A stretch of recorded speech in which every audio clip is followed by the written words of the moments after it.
Hi, welcome to another episode of Get in Shape with David. Today's lesson is going to be a Qigong health benefit exercise. So this is really, these movements that we're going to do in this Wu Qi position that we're going to talk about is very good to boost the self-healing of the body and to do away with some of the issues and illnesses that we have in our body. So it's a good reset for your immune system and things of that nature. And so we're going to start with the proper positioning of the body to allow better qi flow through the meridians and through the body and through your organs and these kinds of things. And so I'm going to turn sideways for just a minute so you can see this better. And what I'm going to do is I'm going to tip my chin down enough to get the crown point of my head facing the ceiling. That's the first step. And then I'm going to take my entire head and shift it back so my head sits directly above my spinal column, which should, you're still going to have a little bit of a lordotic curve in the cervical spine area, but you want the head, think of it as a lollipop, right? You want the head directly above that spinal column, okay? You're going to relax your eyes. If they close a little bit, that's fine, that's acceptable. You just want them relaxed. And then you're going to take your tongue and roll it upwards slightly so the tip of the tongue is touching the roof of your mouth. And then you're going to take your shoulders and you want them lined up directly over your hips. And that's going to avoid having a torso lean in either direction. Okay? So you want the shoulders directly lined up with the hips.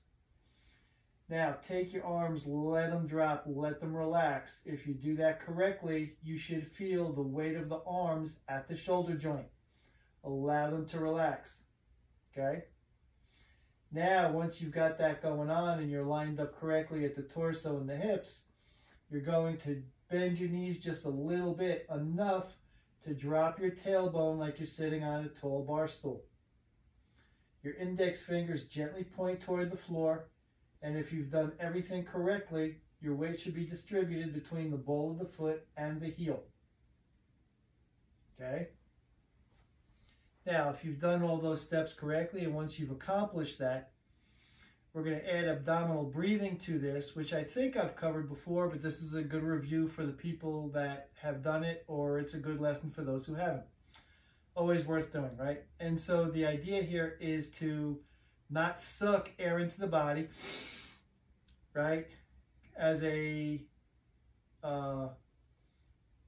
general rule of thumb, as Americans, or a lot of people, not just Americans, we have a tendency to breathe this way and use our chest muscles to expand, or we use our shoulder muscles to rise up and bring the lungs upward, and neither one of those things are correct. What you want to do is allow the air to come into your body naturally without sucking it in. And when you do that correctly and you're in this Wu Qi position and you're relaxed, you'll find that as the air comes into the body, your belly will normally expand, just naturally happen. And you want to exhale completely so the belly goes back to its natural position.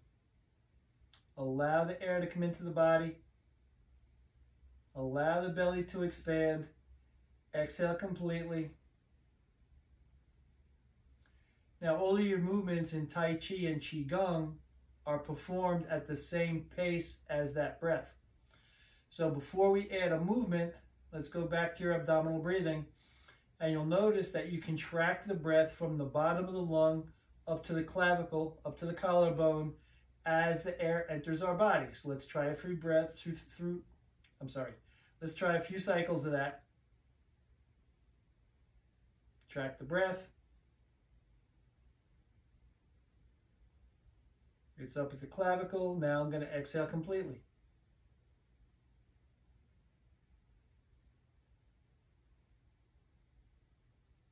Okay? Your movements should be timed with that breathing pattern and that cadence. Okay? We'll do a couple more breaths. Inhale. Track the breath up the lungs.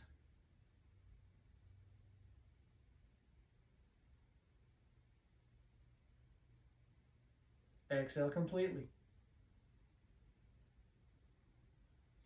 Because Tai Chi and Qigong are practiced slowly, a lot of people don't realize there is a cardiorespiratory benefit to Tai Chi. Although it is slight, the reason why you get a benefit is because you're using more of your lung capacity, tracking it from top to bottom, than using just the top third, breathing this way or this way. So you do get a cardiorespiratory benefit from Tai Chi and Qigong. Very important to understand where that comes from. So now we're going to add the movement. You'll see this movement in Tiger Dragon Qigong, and you'll also see people practice it just by itself. Very health benefit. It's and again, it unblocks a lot of the energy blockages we have in the meridians and smooths out the chi, right? And so what we're going to do as we inhale, I'm going to turn sideways again so you can see this better. And I'm going to start to bring my hand up on the inhale like I'm pulling a gun out of a holster.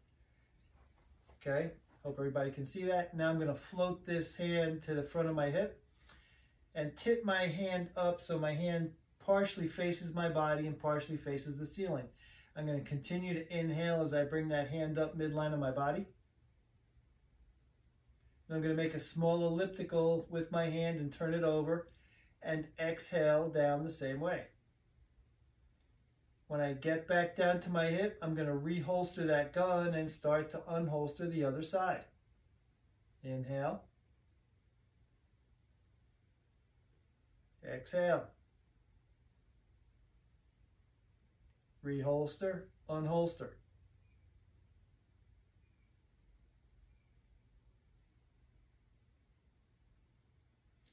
Unholster, holster, and unholster.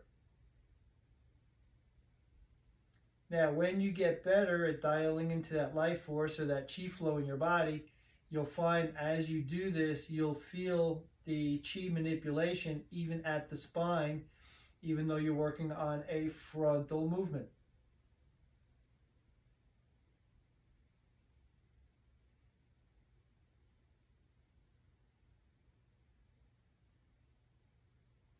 Inhale, track the breath.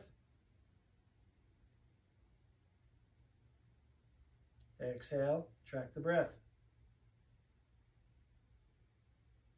Switch. Inhale, track the breath.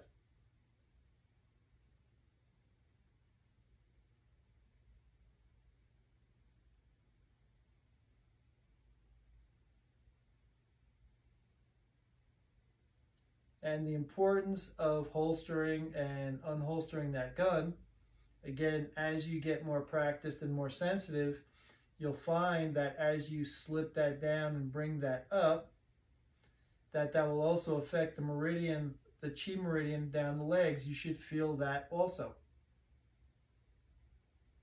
So we're trying to unblock a lot of the energy flow that we've got in our body naturally.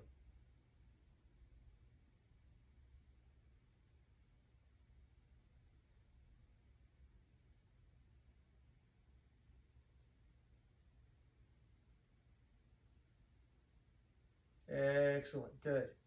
Okay, now we're going to add one more movement to this. And what we're going to do is we're going to form a ball or a balloon with our arms. And now as I inhale, I'm still going to time it with that tracking of the breath. I'm going to shift back toward my heels gently as I inhale. Not all the way back on the heels because you don't want to lose your balance. Be careful on that. But the entire body shifts backward on the inhale. And it comes back forward on the exhale. Notice that the wrists kind of flex and extend as you do the movement. This should look like you're trying to make waves in the water. When you're in the pool and you're making waves, it kind of looks like that. Inhale, shift back. Exhale, bring it back forward. Track the breath. Cadence, time the movement with the breath. And you should find that with practice, that you'll find that the energy vibration will go up and down your spine as you do this movement. So now we're starting to take care of blockages in the back. This will become more pronounced the better that Wu Chi position gets that we talked about at the beginning of this video. The more aligned your shoulders and spine will be, and your legs, the better you will feel this come up the spine as you work on this breathing. Okay, and that's today's lesson. I hope you enjoyed it. Practice that for a few minutes a day, 5-10 minutes a day. It doesn't have to be a long time. And you'll find that your health will improve just by doing that breathing and incorporating these two movements. Thank you, and we'll see you next time.